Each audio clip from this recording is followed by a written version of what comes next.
Hello out there, all my future chefs. Today, December 9th, is National Pastry Day. So I'm going to show you how to make one of my very, very favorite recipes. Actually, my family and I make this at home quite a bit. We are going to make English sausage rolls. A few years ago, I was reading quite a few books that were set in the UK, and they talked a lot about sausage rolls, and I had to find out what are sausage rolls, and I found a recipe, and since then the rest is history because we make them all the time. They're quite delicious. So what you're going to need for this recipe, you are going to need 1 sheet of puff pastry. You can find this at any grocery store. You can buy, this is Pepperidge Farms, but sometimes I do buy the Publix depending on what's on sale or available. And the difference between English and Scottish breakfast rolls, I learned this thing, is that in English sausage rolls you use pork sausage, in Scottish you use beef.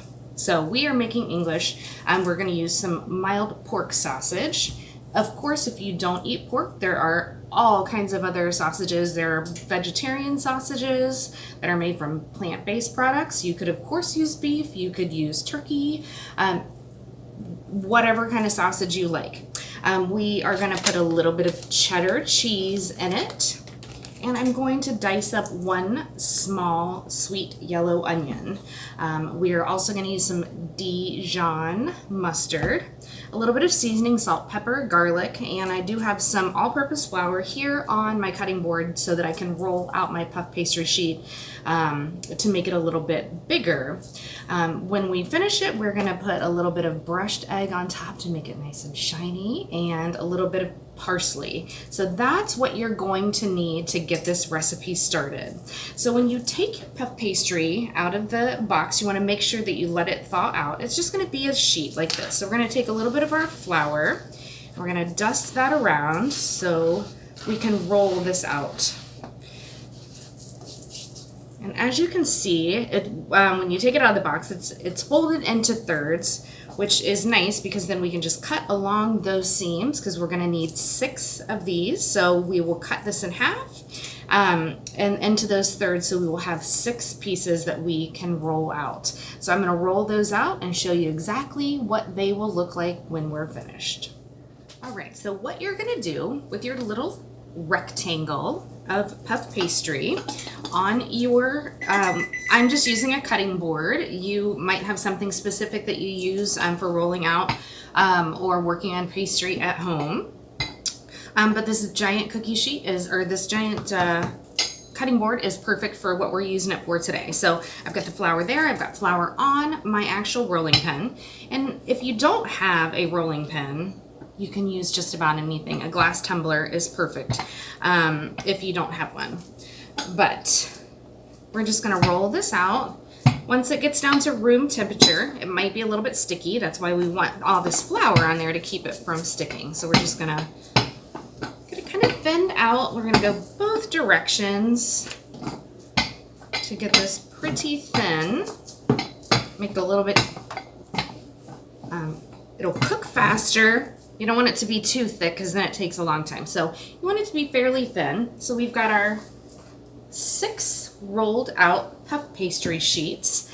And now I'm going to make the filling. The filling is going to contain the sausage. I'm going to dice up this onion very small. We're going to have cheese and a little bit of seasoning. So as soon as I get all that mixed up together, we'll be right back. Okay, so now we've got everything that we need to start compiling our sausage mixture that we're going to wrap up in our pastry. So we've got our pound of pork sausage, 1 diced up yellow onion. And of course, if you don't like onions, you definitely do not have to put onions in there. Just whatever appeals to you. Maybe you like mushrooms, or just no vegetables at all, just the sausage. I'm also gonna put some cheddar in here.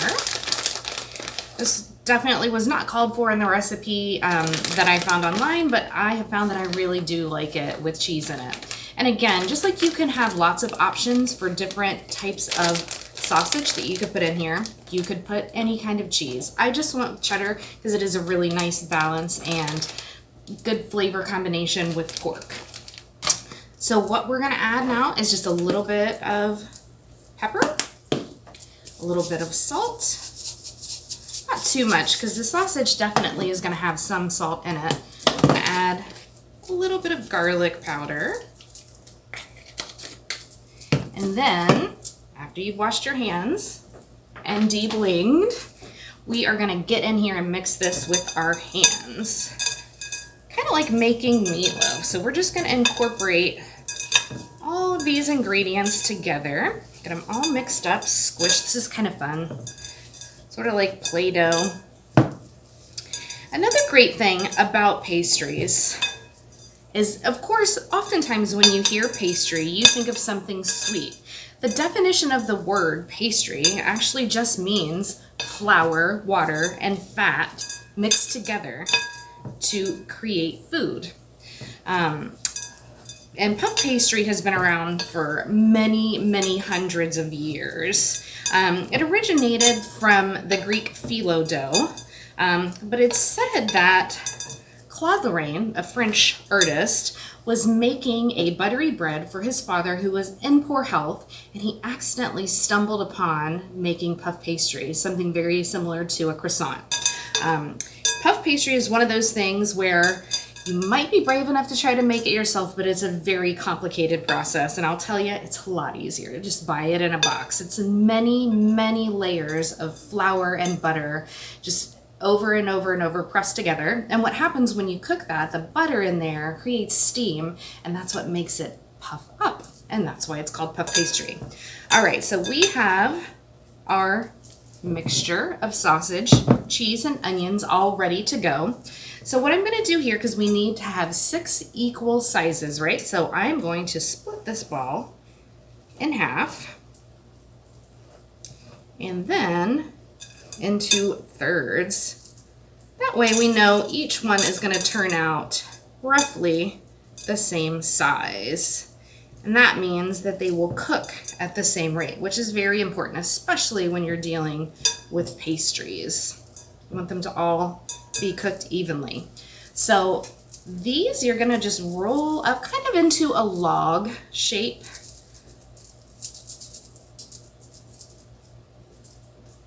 Just like that. All right. So I'm going to continue to finish rolling these up and get them ready to put into our puff pastry, and I'll be right back with our next step.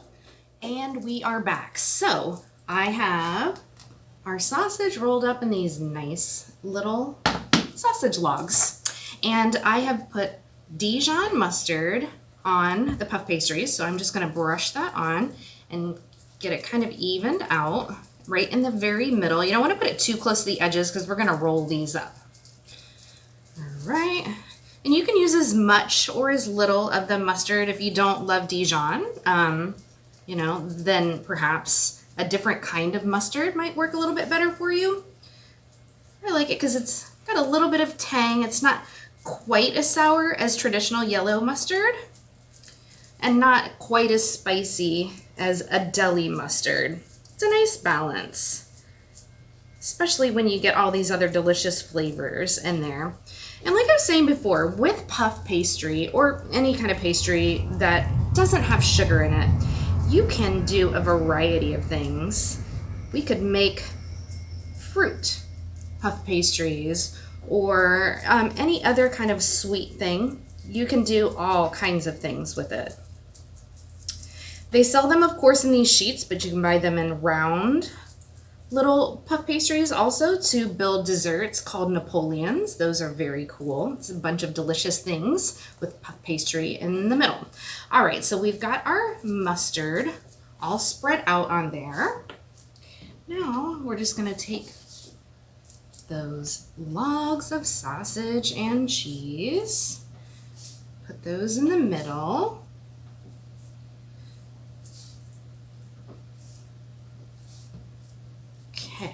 And then right here, what I've got are 2 eggs that I have just beaten, you know, kind of like when you do scrambled eggs, because we are just going to brush a little bit along the edges to roll it up and seal it. So I'm going to wash this sausage off my hands and we'll be right back. We are back and my hands are clean. It is very important whenever you are cooking or working with raw proteins that you wash your hands as often as possible. So what I'm going to do now, I've got my egg mixture. So we're just going to roll these up like this. I'm going to take a little bit of that egg mixture. I'm going to brush it along this edge. Eggs are kind of like glue in the kitchen. So we're going to just roll those up. Kind of tuck the ends under.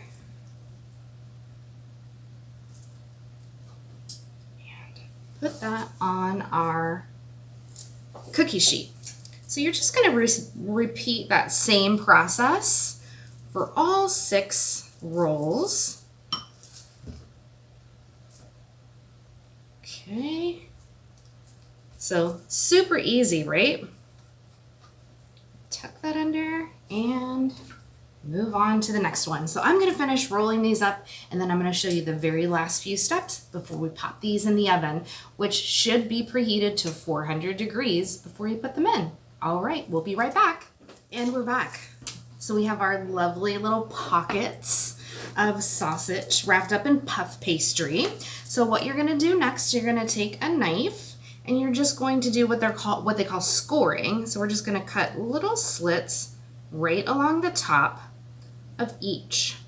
And what that does is it allows the steam that is created during the cooking process to escape and makes them very pretty also. There's always that. They do say we eat with our eyes before we eat with our mouth, and it's very true. If something looks really delicious, we're more likely to want to take a bite of it, right? Okay, so we are good. We've got them all scored. And now we're going to take that egg mixture and we're just going to brush a little bit along the top. And what this does, just makes them really pretty. You've seen pastries that have that beautiful gloss on them. That, my friends, is created by eggs. Now, if you don't eat eggs for whatever reason, you could use a little bit of olive oil and it will give you a similar texture. Not quite the same, but very, very similar. Keeps them from getting dried out also. All right, so we're gonna brush these eggs on here.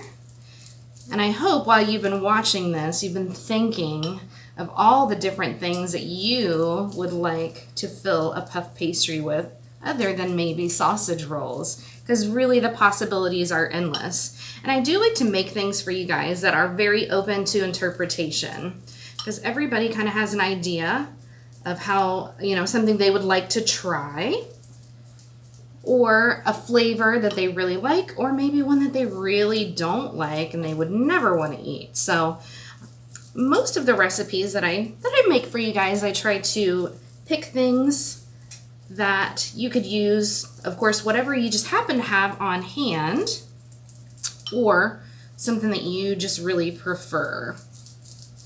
All right, so we've got our eggs brushed on these. All that extra flour that you see on there is totally fine. That's just gonna cook right off. Won't hurt anything at all. So we've got that. Now I'm gonna take some dried parsley. Just put that on the top. Again, just makes it really pretty. You know, we've got meat and cheese in there. We might as well add a little bit of vegetable to it, right? A little bit of plant life. There you go. So now we're going to put these in our oven that is preheated to 400 degrees. We are going to bake them for approximately 20 to 25 minutes. It really just depends on your oven. Everybody's oven's a little different. When I cook these at home, it takes about 25 minutes. But I'm going to set my timer for 20 and then we will check it and see how they look, because you want them to be nice and crispy and golden brown on the outside to make sure that that puff pastry is cooked all the way through. So I'm going to put these in and we'll be back in about 30 minutes so you can see how delicious these things look when they are finished. All right, you guys, here's our finished product. They smell so good and they look amazing. I did have one that tried to break free from its puff pastry shell, but even though it might not look as pretty as the others, it will still taste very, very delicious. The library smells really great right now too. So of course, once you've taken these out of the oven, you want to let them sit for about 5 to 10 minutes to cool off. It'll make them a lot easier to scoop off of your tray with a spatula. There you go, there you have it. I wish you could smell how great these smell. And I know everybody here in the library is looking forward to me saving one of these for them. I hope you've enjoyed this month's episode of Fresh for Kids, and we'll see you in January. I hope you've had a wonderful holiday season. We'll see you soon. Bye.